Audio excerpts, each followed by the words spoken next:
Good morning बच्चों, welcome back. आज हम कंप्लीट करेंगे जनरेशन ऑफ नर्व इम्पल्स। बच्चे हमने क्या किया है, हमने पहले ट्रांसमिशन पढ़ लिया है ना। हमने across the synapse nerve impulse कैसे ट्रांसमिट होता है बच्चे उसको पढ़ लिया है, जिसके अंदर हमने पढ़ा कि हाँ मैम अंदर का चार्ज नेगेटिव होता है, लेकिन कैसे होता है ये सब हमने नहीं पढ़ा है ना। तो बेसिकली आज हम उस टॉपिक को कंप्लीट कर लेंगे, that is generation of nerve impulse. चलो आओ, जब हम जनरेशन ऑफ नर्व इम्पल्स की बात करेंगे ना बच्चे, हमें 4 फेजेस में जनरेशन ऑफ नर्व इम्पल्स खत्म करना होता है। क्लियर? ठीक है। जब हमें 4 फेजेस में कंप्लीट करना है ना बच्चों, तो सबसे पहला फेज होता है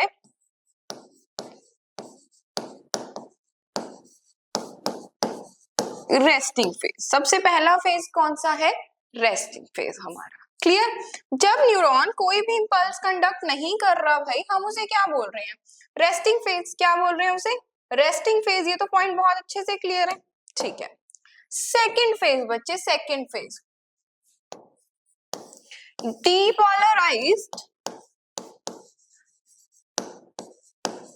या मैं कहूं एक्साइटिंग फेज।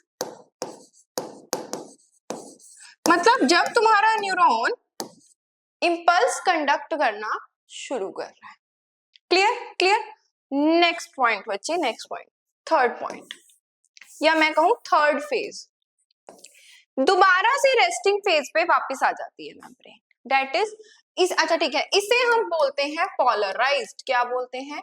पोलराइज्ड। पोलराइज्ड से गए डीपोलराइज्ड, दोबारा से पोलराइज्ड पे आना इज रीपोलराइज्ड। क्या कहेंगे? रीपोलराइज्ड। और एक लास्ट फेज है बच्चे हमारा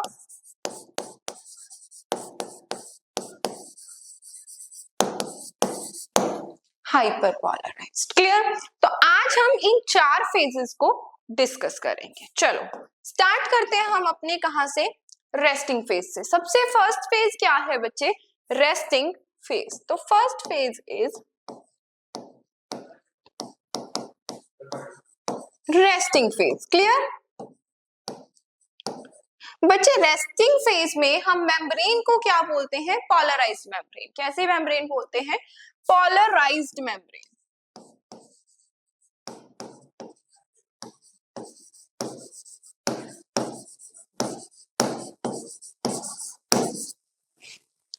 आओ समझते हैं कि पोलराइज्ड मेम्ब्रेन क्या है।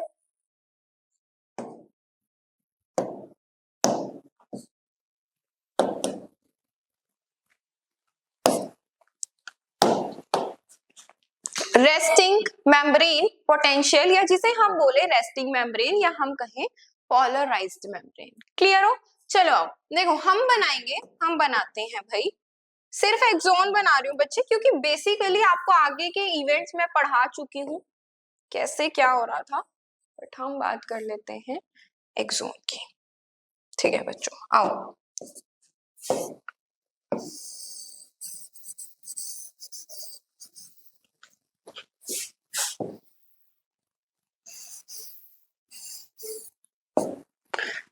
ये क्या है बच्चे? एक्सोलेमा। ये क्या है? Axolemma. That is membrane of axon, है ना। मेम्ब्रेन ऑफ एक्सोन को हम क्या बोलते हैं? एक्सोलेमा। क्या कोई डाउट? क्या कोई डाउट? हमने कहा मैम अभी ये मेम्ब्रेन कैसे है? रेस्टिंग स्टेट पे। कैसी स्टेट है? Resting state. बच्चे रेस्टिंग स्टेट है क्या? आपसे पूछे रेस्टिंग स्टेट है क्या? ऐसी स्टेट, न्यूरॉन की ऐसी स्टेट जब वो कोई भी इंपल्स को कंडक्ट नहीं कर रहा, जब वो कोई भी इंपल्स को कंडक्ट नहीं कर रहा। So what is resting state? When neuron is not conducting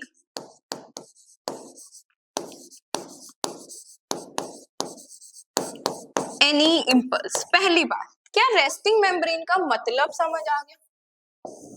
ठीक है, क्लियर हो गया? रेस्टिंग स्टेट का मतलब क्लियर है। अब बात करते हैं हम कि एक्सोन की मेम्ब्रेन पे ना बच्चों कुछ आयन चैनल्स प्रेजेंट है। क्या प्रेजेंट है? आयन चैनल्स प्रेजेंट है। पहले आप सिर्फ उन आयन चैनल्स के नाम को सुनेंगे, ठीक है। पहले हम सिर्फ उन आयन चैनल्स के नाम की बात करते हैं। आओ देखो बच्चों, सबसे पहला आयन चैनल जो यहाँ पे प्रेजेंट है, सबसे पहला वो होगा भाई सोडियम पोटेशियम पंप। क्या नाम है इस पंप का? सोडियम पोटेशियम पंप पहला। ये कैसा ट्रांसपोर्ट करेगा आयंस को? Active transport. कैसा ट्रांसपोर्ट कराएगा? Active transport. कोई दिक्कत? कोई दिक्कत? तो ये हमारे पास कराता है एक्टिव ट्रांसपोर्ट, लेकिन बाकी आप जितने भी चैनल्स पढ़ेंगे वो कैसे ट्रांसपोर्ट में इन्वॉल्व होंगे? पैसिव। अब बात करें what is active transport ma'am and what is passive transport. बच्चे एक्टिव ट्रांसपोर्ट वो है जो एनर्जी का यूज करेगा, मतलब एटीपी का यूज करेगा। क्लियर? और पैसिव ट्रांसपोर्ट वो है बच्चे जब एटीपी का यूज नहीं किया जाएगा। क्लियर? जब एटीपी का यूज नहीं किया जाएगा that is passive transport. Just कैसे होगा? Along the concentration gradient. Along the concentration मतलब from the higher concentration to the lower concentration. Clear? और एक्टिव ट्रांसपोर्ट में क्या होता है? Against the concentration gradient. अब हम बात करें अगेंस्ट द कंसंट्रेशन ग्रेडियंट क्या है, तो लोअर कंसंट्रेशन से हायर कंसंट्रेशन की तरफ जाना is against the concentration gradient. ठीक है, तो दो तरह के ट्रांसपोर्ट होंगे, एक्टिव और पैसिव। बच्चे एक्टिव ट्रांसपोर्ट एटीपी का यूज करेगा, पैसिव ट्रांसपोर्ट एटीपी का यूज नहीं करेगा। पहली चीज, एक्टिव ट्रांसपोर्ट होगा against the concentration gradient, passive transport होगा टुवर्ड्स द कंसंट्रेशन ग्रेडियंट। दूसरी चीज, ठीक है, अगेंस्ट द कंसंट्रेशन ग्रेडियंट कहने का क्या मतलब है? लोअर कंसंट्रेशन से हायर कंसंट्रेशन की तरफ मूव करेगा। और टुवर्ड्स कंसंट्रेशन ग्रेडियंट कहने का क्या मतलब है? From the higher concentration to lower concentration. इसे ही हम डिफ्यूजन भी बोलते हैं। क्लियर? चलो आओ, हमने कहा एक है हमारा सोडियम पोटेशियम पंप, ठीक है, मान लेते हैं। कलर हो गया? अच्छा मैंने कलर लिया हुआ है ना, ठीक है। इसे थोड़ा सा नीचे कर लो। हाँ फिर से दिक्कत आई, नहीं हो गया ये पूरा नीचे। ठीक है बच्चे, तो मैंने कहा कि मैम ये क्या है मेरा? Sodium potassium active pump. कौन सा पंप?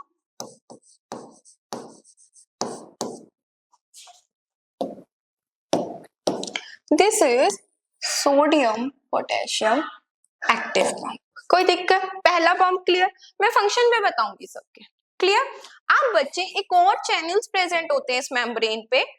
हमारे पास सोडियम के लिए भी है ये आयन चैनल्स और हमारे पास पोटेशियम के लिए भी आयन चैनल्स। ठीक है, तो दोनों के लिए बना लेते हैं। ये है सोडियम के लिए, एक सोडियम के लिए बना लेते हैं, एक पोटेशियम के लिए बना लेते हैं। हालांकि डिफरेंस होता है, ठीक है। हम बोलते हैं कि पोटेशियम ज्यादा परमिएबल होता है। तो ठीक है, मैंने कहा ये क्या है? Leaky channels. ये क्या है भाई? लीकी चैनल्स जो हमेशा ओपन रहेंगे। जो क्या रहेंगे? हमेशा ओपन, हमेशा, ऑलवेज। आपकी मेम्ब्रेन किसी भी स्टेट में है, these leaky channels are always in open state. अब आपसे पूछा जाए कि मैम ये एक्टिव ट्रांसपोर्ट करेंगे या पैसिव ट्रांसपोर्ट करेंगे, बताओ जल्दी से। कमेंट सेक्शन में मुझे कमेंट करो कि कौन सा ट्रांसपोर्ट ये करेंगे, एक्टिव या पैसिव।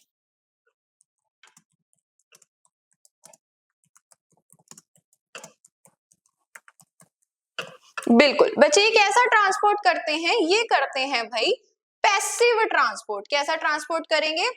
Passive transport.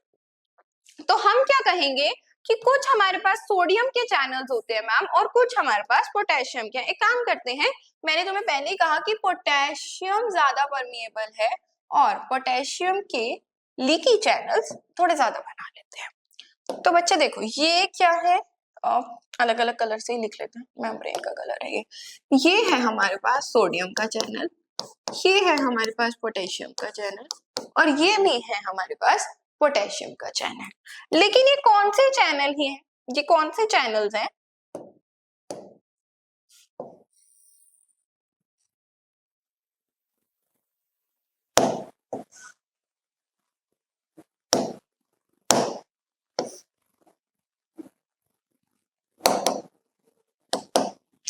ये तीनों ही चैनल्स हैं भाई लीकी चैनल। कौन से चैनल?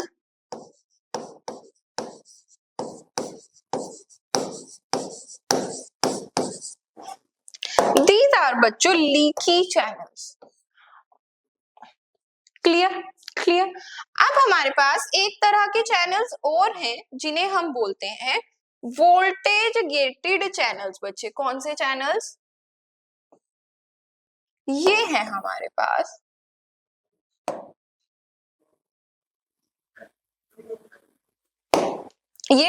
पास बच्चे वोल्टेज गेटेड चैनल्स। मतलब ऐसे चैनल्स जो एक स्पेसिफिक वोल्टेज पे ही ओपन होंगे, जब उनको उतनी थ्रेशोल्ड या मैं कहूँ उतनी वोल्टेज मिले तभी ये ओपन होंगे। ठीक है, तो एक हम लिख लेते हैं मैम सोडियम के लिए और हमारे पास पोटेशियम के लिए भी होंगे। ठीक है,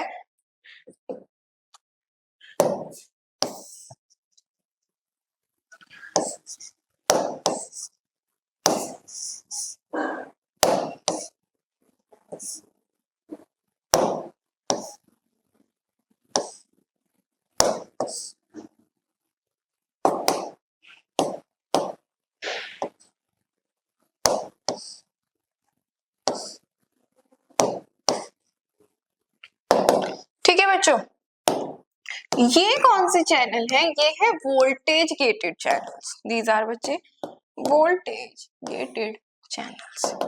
हमने इन्हें नाम दिया voltage gated channels. Open at specific voltage. ये एक स्पेसिफिक वोल्टेज पे ही खुलेंगे पहली बार, इसके बारे में पहली चीज। सेकंड पॉइंट इसके बारे में आप कहो, ये कैसा ट्रांसपोर्ट कराएंगे? कैसा ट्रांसपोर्ट कराएंगे?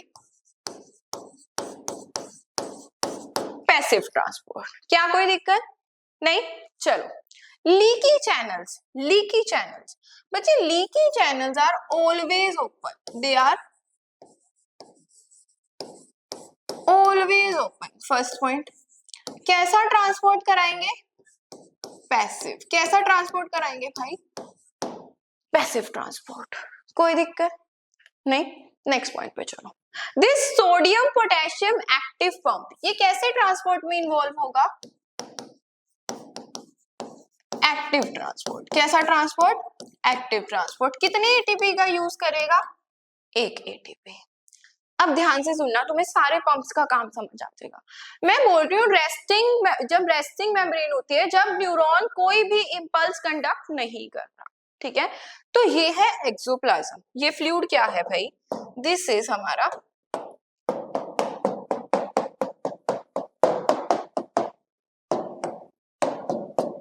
ये है एक्सोप्लाज्म।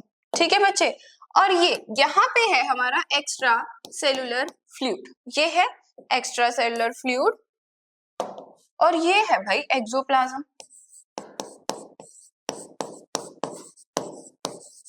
मुझे नहीं लगता किसी को इस पॉइंट में कोई भी दिक्कत है। एक्सोन के अंदर का फ्लूइड एक्सोप्लाज्म, बाहर एक्स्ट्रा सेलुलर फ्लूइड। अब देखो होता क्या है, होता क्या है, एक्सोप्लाज्म के अंदर पोटेशियम बहुत ज्यादा है, बहुत ज्यादा है। ठीक है, और क्या है इसके अंदर? Negative charge. क्या है?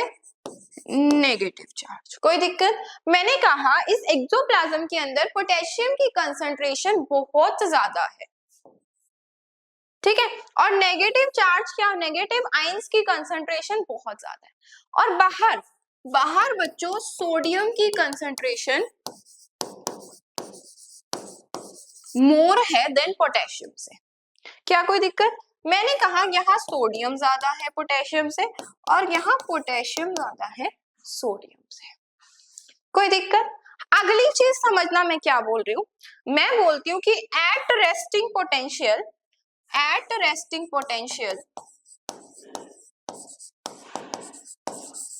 या at resting membrane, axolemma is permeable 4 axolemma किसकी एंट्री और एग्जिट को परमिएबल मतलब परमिट करेगी, किसके लिए परमिएबल है? आप कहेंगे पोटेशियम के लिए। ध्यान से समझना, मैंने कहा रेस्टिंग स्टेट पे एक्सोलेमा परमिएबल है किसके लिए? पोटेशियम के लिए, के पॉजिटिव के लिए। क्लियर हो? ठीक है, इसका मतलब इस मेम्ब्रेन से के पॉजिटिव बाहर जा रहा होगा, बहुत ज्यादा बाहर जा रहा होगा, लेकिन सोडियम तो अंदर नहीं आ रहा होगा। अच्छा, एंड इम्परमिएबल 4 देखो लिख देती हूँ, और इम्परमिएबल है किसके लिए? सोडियम के लिए एंड नेगेटिव आयंस के लिए।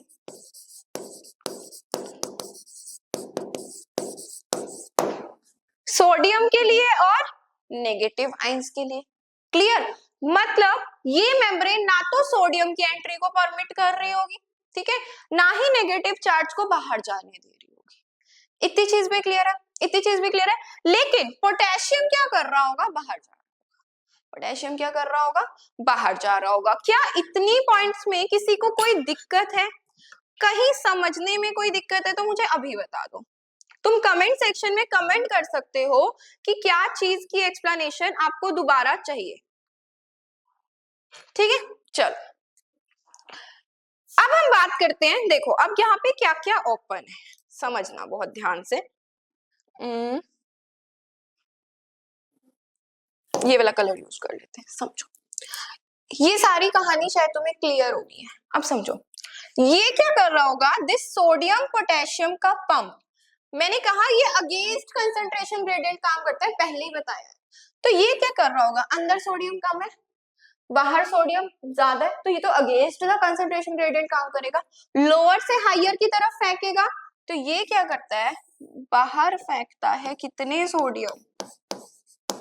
3 सोडियम। इन रिटर्न अंदर 2 पोटेशियम आते हैं, कितने एटीपी का यूज करके? 1 एटीपी का यूज करके। तो एक पॉजिटिव चार्ज की क्या हुई? एक पॉजिटिव चार्ज की हुई भाई कमी, एक पॉजिटिव चार्ज की हुई कमी। क्लियर? अब मैंने पहले ही बता दिया कि सोडियम के लीकी चैनल्स, भाई लीकी चैनल्स कैसे काम करेंगे? अगली चीज पहले तो ये बताओ, लीकी चैनल्स कैसे काम कर रहे होंगे? Towards the concentration gradient, towards the concentration gradient. मतलब सोडियम बाहर ज्यादा है तो ये सोडियम को अंदर ला रहे होंगे, सोडियम को अंदर ला रहे होंगे और पोटेशियम को बाहर फेंक रहे होंगे। लेकिन देखो, लेकिन नोटिस करो तुम्हारा ज्यादा पोटेशियम बाहर जा रहा है, ज्यादा पोटेशियम बाहर जा रहा है और सोडियम अंदर कम आ रहा है। क्लियर हो? क्लियर हो? तो यहां से हमने क्या कंक्लूड किया? हमने कहा, यहां से हमने कंक्लूड किया मोर potassium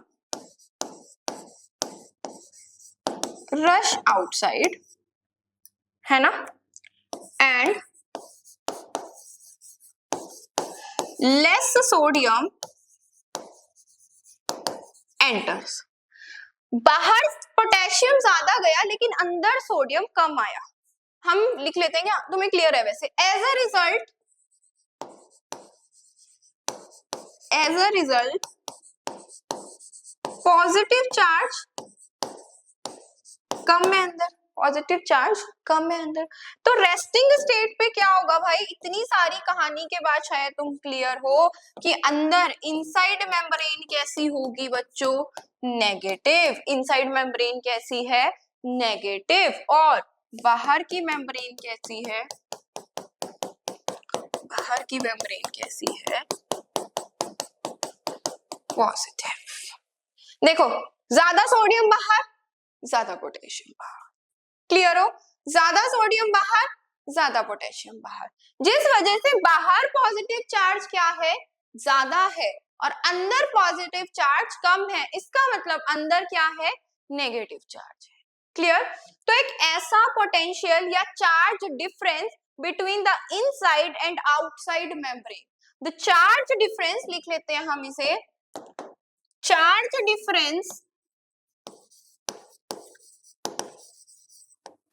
between inner and outer surface of membrane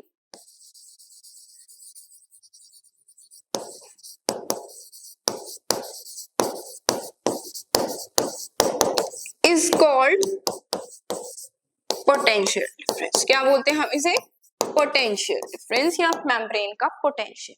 अब अगर मैं कैलकुलेट करूं इसे रेस्टिंग फेज पे कि मैम रेस्टिंग फेज पे कितना पोटेंशियल होगा मेम्ब्रेन का, तो आप कहेंगे रेस्टिंग फेज पे बच्चे मेम्ब्रेन का पोटेंशियल होगा 70 मिली वोल्ट। कोई दिक्कत नहीं? चले नेक्स्ट पॉइंट पे। चलो, रेस्टिंग फेज का सब कुछ क्लियर है? सब कुछ क्लियर है? आई डोंट थिंक कि कोई डाउट होगा तुम्हें इसमें। चलो चले नेक्स्ट पॉइंट पे आओ। सेकंड फेज है भाई हमारी सेकंड फेज है मैम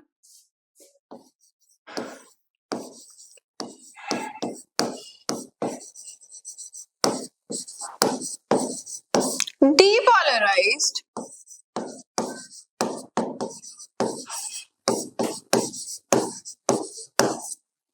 या हमने कहा एक्साइटिंग फेज। कौन सी मैम? डीपोलराइज्ड या एक्साइटिंग फेज। समझो, अभी एक न्यूरॉन कैसे था? रेस्ट पे था, रेस्ट पे था, ठीक है।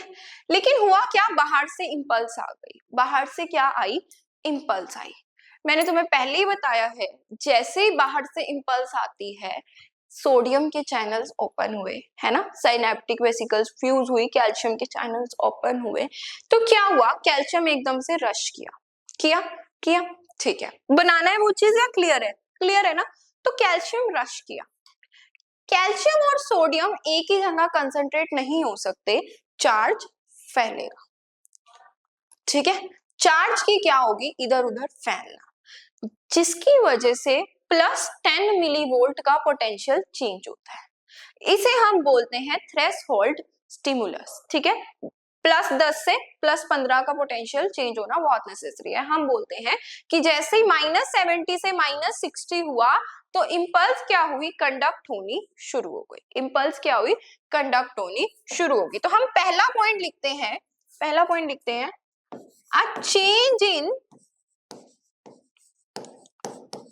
a change in +10 millivolt potential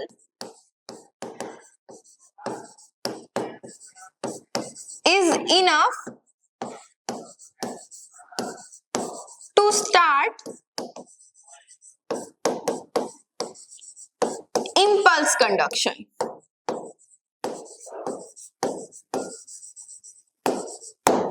और इसे हम क्या बोलते हैं?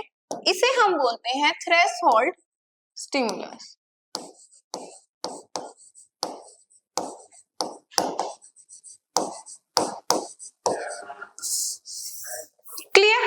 क्लियर? मतलब -70 से अगर -60 मिलीवोल्ट का पोटेंशियल हो गया तो तुम्हारी मेम्ब्रेन क्या हो जाएगी भाई? डीपोलराइज्ड। तुम्हारी मेम्ब्रेन क्या हो जाएगी?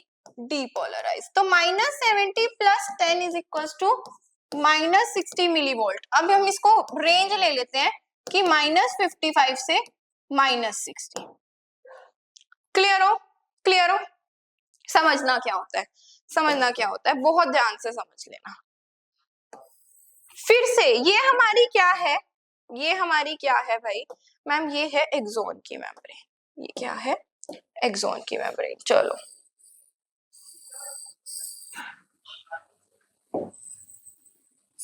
वैसे हम डुप्लीकेट कर सकते थे, है ना, वहीं पे चेंज कर लेते क्योंकि सारे चैनल्स तो बने हुए थे। चलो कोई बात नहीं, बना लेते हैं दोबारा। ये था हमारा क्या? Sodium potassium active pump. बच्चे ये क्या था? सोडियम पोटेशियम एक्टिव पंप, है ना। फिर हमने बनाए थे लीकी चैनल्स। हमने कहा ये क्या है भाई? ये क्या है हमारे लीकी चैनल्स? ये पोटेशियम के लीकी चैनल्स और ये वाला सोडियम का। फिर हमने कहा ये है हमारे वोल्टेज गेटेड चैनल्स। भाई किस कलर से बनाया था मैंने पोटेशियम का? भूल गई। पोटेशियम का तो ठीक बनाया मैंने, सोडियम का गलत बना दिया है। ठीक है, इसका कलर चेंज कर देते हैं। यही था, यही एग्जैक्टली यही मेम्ब्रेन थी, एग्जैक्टली यही मेम्ब्रेन थी। ठीक है, आओ हम बोलते हैं ये थे भाई सोडियम के लीकी चैनल्स,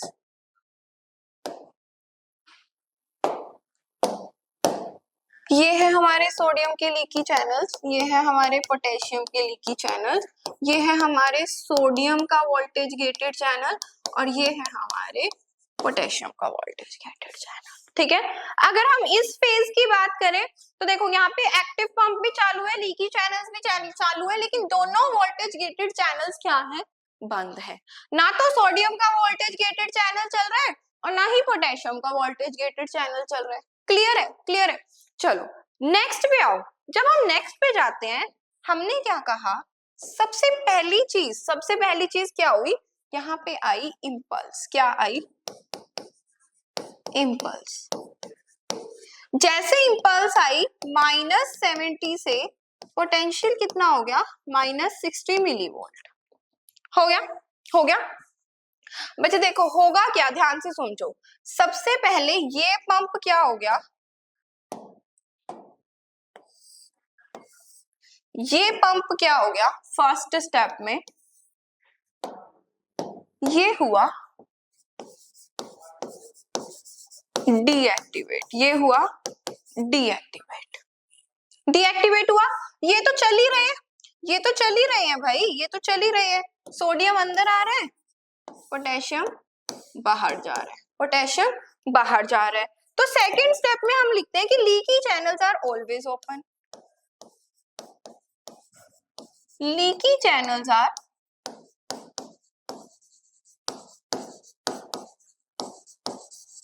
ऑलवेज ओपन। ठीक है, जैसे ही मेम्ब्रेन पर, जैसे ये +10 मिलीवोल्ट की स्टिमुलस आई, तुम्हारे सोडियम के वोल्टेज गेटेड चैनल क्या हुए, ओपन। हमने लिखा एज +10 मिलीवोल्ट पोटेंशियल या स्टिमुलस arises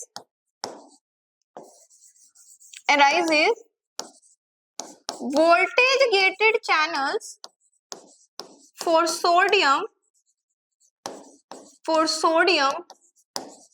opens। जैसे ये ओपन हुए सोडियम का क्या हुआ, सोडियम पैसिव ट्रांसपोर्ट में इन्वॉल्व है ना, तो बाहर सोडियम जाता है, अंदर ही भागेगा, अंदर ही रश करेगा, तो सोडियम का क्या हो गया, इनफ्लक्स। सोडियम का क्या हो गया, इनफ्लक्स। ठीक है, इतना सोडियम अंदर आया, इतना सोडियम अंदर आया, हम लिखते हैं excessive amount of, an excessive amount of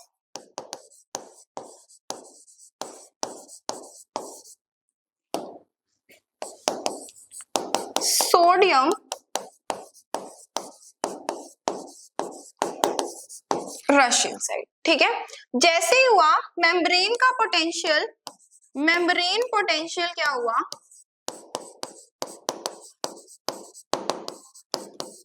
changes from, change हो गया फिफ्थ स्टेप में, कितना, हम इसको नाम दे देते हैं फिफ्थ स्टेप, -70 से एक टाइम के लिए गया भाई 0 मिलीवोल्ट, सारा नेगेटिव चार्ज क्या हो गया, कैंसल।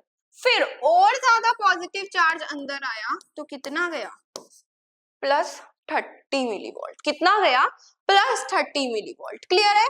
देखो पहले क्या हुआ, इतना सोडियम अंदर आया कि सारे नेगेटिव चार्ज को क्या कर दिया, कैंसल आउट कर दिया। तो वो किस स्टेज पे आ गया, हम इसको -70 से भी अच्छा है, यहाँ तुम लिख लो -60 या -55। ठीक है, -60 या -55 से, क्योंकि +10 का चेंज तो पहले ही आ चुका। कितना गया, 0, सारा नेगेटिव चार्ज कैंसल। फिर और ज्यादा पॉजिटिव चार्ज अंदर आया, तो मैंने क्या कहा कि मेम्ब्रेन का पोटेंशियल हो गया +30 मिलीवोल्ट। कोई दिक्कत, तो अब मेम्ब्रेन कैसी है, अंदर से है भाई, अंदर से है पॉजिटिव चार्ज और बाहर से है नेगेटिव चार्ज। क्लियर। लेकिन बच्चे ये कोई ना एक हिस्सा हो रहा होगा, एक हिस्सा, ये इतना सा तो है नहीं, एग्जॉन बहुत लंबा है, तो ये मान लेते ये ए हिस्सा था, ये तो हो गया। लेकिन जो यहाँ पे बी हिस्सा है, जो यहाँ पे बी हिस्सा है, सपोज करते हैं ये यहां से हमारे पास है बी पार्ट। हमने कहा ये था ए पार्ट न्यूरॉन का, ये है बी पार्ट।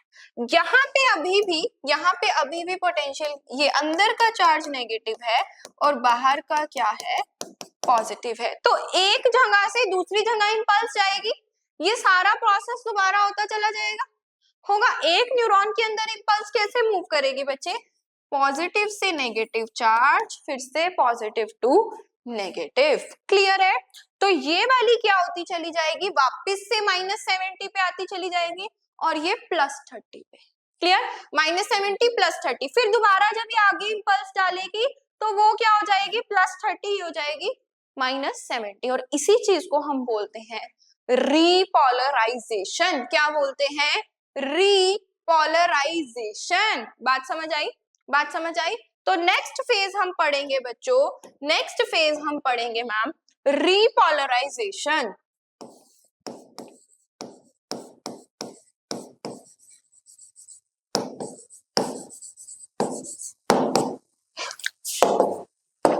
हमें पढ़ना है रीपोलराइजेशन। रीपोलराइजेशन क्या है मैम, रीपोलराइजेशन है restoration of resting membrane potential. ठीक है, रेस्टिंग मेम्ब्रेन पोटेंशियल को दोबारा से क्या करना है, रिस्टोर करना है। तो मैंने क्या कहा, what is repolarisation, restoration of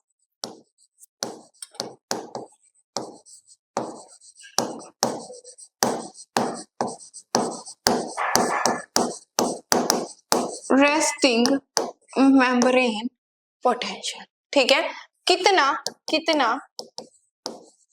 -70 millivolt. तो देखो होगा क्या, होगा क्या, एज सून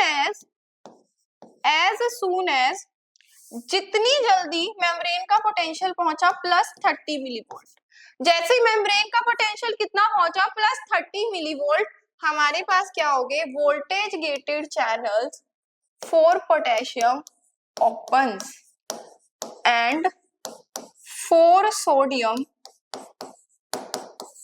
closes। ठीक है, सोडियम के क्या हो गए, क्लोज हो गए, और पोटेशियम के लिए क्या हो गए भाई, खुल गए, खुल गए, खुल गए। बनाए दोबारा, कितनी बार बनाओगे, है ना, तुम्हारे दिल से ऐसी बद्दुआ निकलती है मेरे लिए।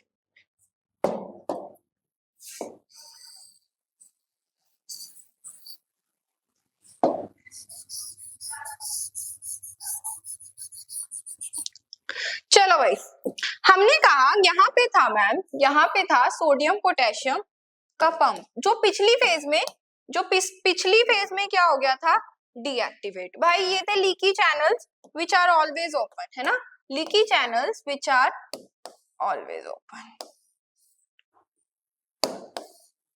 ठीक है, फिर थे हमारे पास voltage gated channel for sodium और voltage gated channel for potassium. ठीक है, समझो, लिख लेते हैं एक बार, नेम लिख लेते हैं। ये है भाई सोडियम के लीकी चैनल्स, ये है पोटेशियम के लीकी चैनल, ये है सोडियम के वोल्टेज गेटेड चैनल्स और ये है पोटेशियम के वोल्टेज गेटेड चैनल्स। क्लियर। देखो होगा क्या, होगा क्या, एज सून +30 मिलीवोल्ट पहुंच गया, क्या हो गया, +30 मिलीवोल्ट पहुंच गया, हमारे पास क्या हुआ, हमारे पास क्या हुआ, समझना ध्यान से, सोडियम पोटेशियम पंप रीएक्टिवेट हुआ। ये क्या हो गया, रीएक्टिवेट, वापस से एक्टिवेट भाई, वापस से एक्टिवेट। इसने क्या करना शुरू किया, इसने क्या करना शुरू किया, 3 सोडियम को बाहर फेंकना शुरू किया, बदले में 2 पोटेशियम अंदर आया, फिर से एक चार्ज की क्या हुई, कमी, एक चार्ज की क्या हुई, कमी, एक पॉजिटिव चार्ज की। ये तो चल ही रहे हैं, ये तो चल ही रहे हैं, ये सोडियम को अंदर फेंक रहे हैं, ये पोटेशियम को बाहर फेंक रहे हैं। ये क्या हो गया, ये हुआ डीएक्टिवेट, ये क्या हुआ, डीएक्टिवेट। कोई दिक्कत? कोई दिक्कत? ये एक्टिवेट हो गया था ना, तो सेकंड स्टेप ये हुआ डीएक्टिवेट, और ये हुआ, सॉरी बाहर जाएगा ना पोटेशियम, मैंने अंदर की तरफ एरो डाल दिया। ये क्या हुआ? एक्टिवेट। ये क्या हुआ? एक्टिवेट। इस वजह से क्या हुआ? एज अ रिजल्ट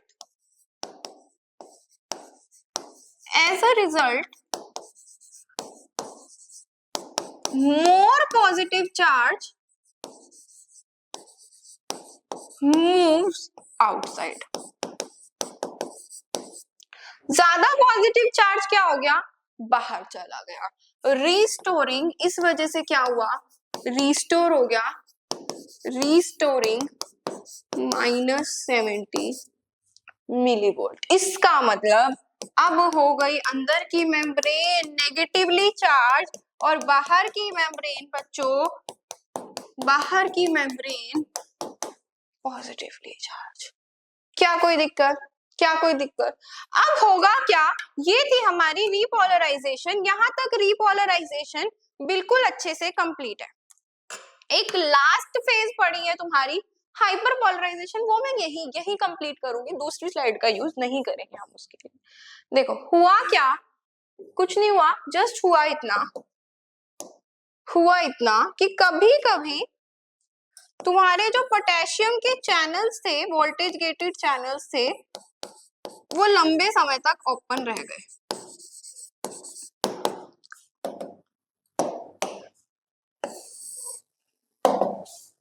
हुआ क्या? ये लंबे समय तक ओपन रह गए। इतने ज्यादा ओपन रह गए कि -70 से भी -80 ले आए पोटेंशियल। इतना ज्यादा नेगेटिव चार्ज हो गया अंदर। बस उसे क्या बोलते हैं हम? Hyperpolarisation. जो किस केस में होता है? जब तुम्हारा इनहिबिटरी न्यूरोट्रांसमीटर आता है। कैसा आता है? Inhibitory neurotransmitter. तो कब होगा? Occur in case of inhibitory neurotransmitter, जब मेम्ब्रेन का पोटेंशियल और ज्यादा क्या हो गया? नेगेटिव होगा, ताकि मेम्ब्रेन कोई इंपल्स कंडक्ट ना कर पाए। इसे बोलते हैं रिफ्रैक्टरी पीरियड। एक ऐसा टाइम जिस फेज में, वैसे ऐसा नहीं है कि सिर्फ इनहिबिटरी आएंगे तभी होगा, ठीक है, नॉर्मली ऑल्सो कब?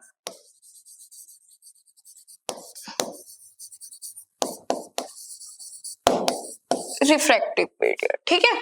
तो मोर पोटेशियम डिफ्यूजेस, जिसकी वजह से अंदर का पोटेंशियल कितना हो गया भाई?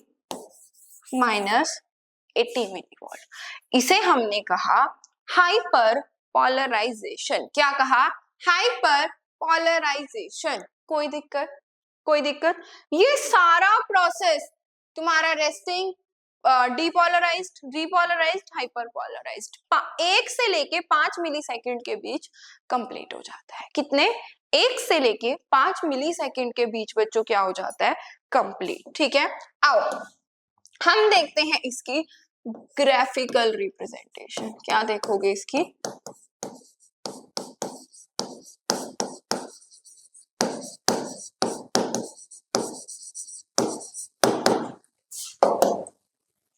हम देखेंगे इसकी ग्राफिकल रिप्रेजेंटेशन।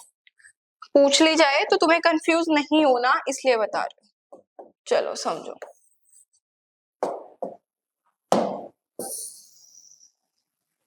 वाई एक्सिस सीधी नहीं है भाई, बहुत टेढ़ी है।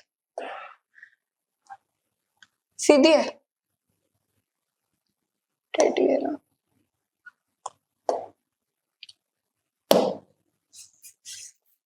चलो ठीक है, कोई बात नहीं, तुम्हें समझ आ ही रहेगा।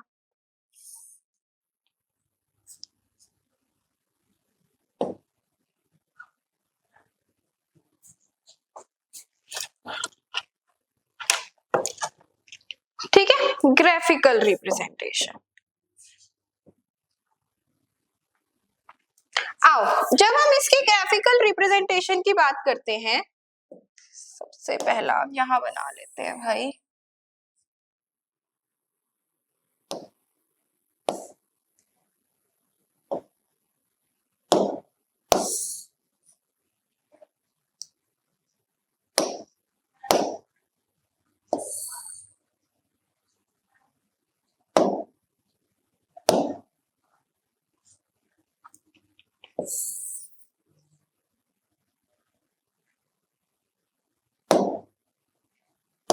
चलो बच्चों, इधर हम लेंगे बच्चा पार्टी टाइम।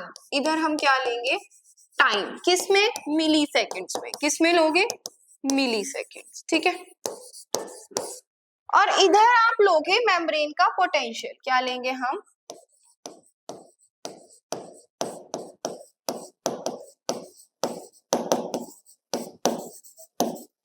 मिली वोल्ट में। ठीक है, मिली वोल्ट में। चलो ये था जीरो टाइम। 1 2 3 4 5। ये है बच्चों -80 millivolt. This is -70 millivolt. This is -60 millivolt. यहाँ पे 0 पॉइंट है and this is +30 millivolt. समझो, इम्पल्स कब कंडक्ट होनी शुरू होगी? जब ये +10 मिली वोल्ट का चेंज आएगा। यही तो बात की थी। ठीक है, मान लिया। अब ये कहां तक जाएगी? ये जाएगी +30 तक। तब हम क्या कहेंगे? डीपोलराइज्ड हुई। क्या हुई? डीपोलराइज्ड हुई। फिर आपने कहा मैम ये +30 से आई कहां पे? दोबारा से -70 तक आई। इसे हमने कहा रीपोलराइज्ड। अब जब बच्चों ये -70 से भी नीचे गई, दैट इज -80 तक, हमने कहा हाइपर पोलराइज्ड। हमने क्या कहा? Hyperpolarised. क्या कहा? हाइपर पोलराइज्ड कहा। तो देखो बच्चों, ये वाली फेज यहाँ ऊपर जाते हुए हम इसे क्या बोल रहे हैं? हम इसे कहते हैं मैम, ये क्या हुई? देखना यहाँ भी। चलो, हमने कहा ये क्या हुई? डीपोलराइज्ड। क्या हुई? डीपोलराइज्ड। अब जब वापस से ये +30 से कितनी आई? -70। हमने कहा मैम ये क्या हुई? रीपोलराइज्ड, है ना? ये क्या हुई? रीपोलराइज्ड। और ये -80 तक हमने क्या कहा? Hyperpolarised. क्लियर? इसी के साथ आपका जेनरेशन ऑफ नर्व इंपल्स क्या है बच्चों? क्लियर? हमारा केवल और केवल एक टॉपिक पड़ा है, that is central nervous system. Clear? हमारा क्या बचा है? Just central nervous system. आओ एक बार हम एनसीईआरटी से गो थ्रू करते हैं। Neurons are excitable cell. क्यों? क्योंकि उनकी मेम्ब्रेन कैसी होती है? Polarised. Do you know why the membrane of a neuron is polarised? हम बता चुके, क्योंकि आयंस का क्या होता है? अंदर पॉजिटिव या नेगेटिव, अंदर नेगेटिव या बाहर positive. Different type of ion channels are present. हम बात कर चुके, active pump, leaky channels, voltage gated channels. These ions are selectively permeable, या मैं कहूँ these ion channels are selectively permeable to different ions. ठीक है? जब न्यूरॉन कोई भी इम्पल्स कंडक्ट नहीं कर रहा है, मतलब रेस्टिंग है, तो हमने कहा एक्सॉन की मेम्ब्रेन ज्यादा परमिएबल है पोटेशियम के लिए and nearly impermeable to sodium ions. ठीक है? Similarly the membrane is impermeable to negatively charge proteins present in axoplasm. तो जिस वजह से axoplasm inside contain high concentration of potassium and negative charge proteins and low concentration of sodium, जबकि बाहर का fluid क्या होता है? Low concentration of potassium and a high concentration of sodium. So ये क्या बना रहा है? Concentration gradient. अब देखो होगा क्या, ये आयनिक ग्रेडियंट कैसे मेंटेन है? Active transport bye sodium potassium pump, जो 3 सोडियम को बाहर फेंकता है और 2 पोटेशियम को अंदर, जिसकी वजह से बाहर चार्ज कैसा हो गया? पॉजिटिव, और इनर सरफेस पे चार्ज कैसा हो गया? नेगेटिव। और इसीलिए हमने मेम्ब्रेन को क्या कहा? पोलराइज्ड। तो जो electric potential difference resting plasma membrane में है, उसे हम क्या बोलते हैं बच्चे? Resting potential. जो कितना था? -70 मिलीवोल्ट। आओ, you might be curious to know about the mechanism of generation of nerve impulse and its conduction. कैसे होता है? अब समझो, जब एक स्टिमुलस आई, मान लो पॉइंट ए पे, तो पोलराइज्ड मेम्ब्रेन किसके लिए परमिएबल होगी? सोडियम के लिए, जिसकी वजह से अंदर क्या आया? सोडियम बहुत ज्यादा आया। ठीक है? तो अंदर का चार्ज क्या हो गया? पॉजिटिव, बाहर का चार्ज क्या हो गया? Negative, outer surface negative and inner side becomes positive, यही हमने बात की। तो जो पोलैरिटी रिवर्स हुई हमने क्या कहा, डीपोलराइज्ड, ठीक है। और इस पोटेंशियल डिफरेंस को जो अब अंदर पॉजिटिव है बाहर नेगेटिव है, हमने कहा एक्शन पोटेंशियल है, इसी को हम बोलते हैं नर्व इंपल्स। अब अगली ही साइड जो हमारी साइड बी थी, सेम अपोजिट था, बाहर पॉजिटिव था अंदर नेगेटिव था, यही था। तो चार्ज कैसे फ्लो करेगा, पॉजिटिव से नेगेटिव, यही तो बात हम करके आए हैं। तो इंपल्स क्या होगी, जो साइड ए पे जनरेट हुई वो बी पे जाएगी और ये रिवर्सिबल मैनर में कंडक्ट होता चला जाएगा। अब जैसे ये स्टिमुलस आती चली गई, Na पॉजिटिव के लिए शॉर्ट लिव था और किसकी परमिएबिलिटी बढ़ गई, पोटेशियम की, यही हमने बात की। K पॉजिटिव बाहर डिफ्यूज हो गया, जिसकी वजह से फिर से रेस्टिंग मेम्ब्रेन पोटेंशियल क्या हो गया, रिस्टोर हो गया। क्लियर है बच्चे? आई थिंक सबको क्लियर होगा बहुत अच्छे से। स्टिल कोई डाउट है तो आप कमेंट सेक्शन में पूछ सकते हैं बच्चे। तब तक के लिए all the best. Next topic हम करेंगे CNS। बाय बच्चों and have a nice day ahead.